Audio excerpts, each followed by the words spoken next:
রাসূলুল্লাহ সাল্লাল্লাহু আলাইহি ওয়াসাল্লাম আবু তালিবের মাথার কাছে বসলেন আর বললেন, কুল কা ইলাহা ইল্লাল্লাহ কালিমাতান আশহাদু লাকা বিহা ইনদাল্লাহ।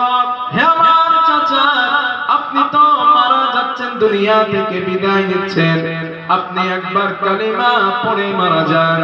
কালিমাতান মাররাতান ওয়াহিদাতান, একবার কালিমা পড়ে মারা যান, আমি মুহাম্মদুর রাসূলুল্লাহ কিয়ামতের দিন আপনার ঈমানের পক্ষে আল্লাহর আদালতে সাক্ষী দেব।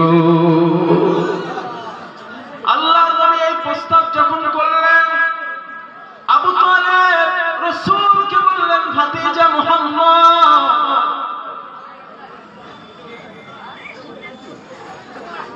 আবু তালেব বললেন, ভাতিজা মুহাম্মদ, আমি তোমার কালিমা নিলাম না।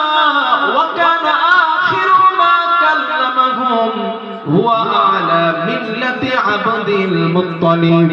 ও ভাতিজা মুহাম্মদ, আমি তোমার কালিমা নিলাম না, আমি আমার আব্বা আব্দুল মুত্তালিবের ধর্মের উপরে আছি। এইটা বলে মারা গেছে। জান্নাতে যাবে না জান্নাতে? জি একটু কথা বলেন না তো বুঝি।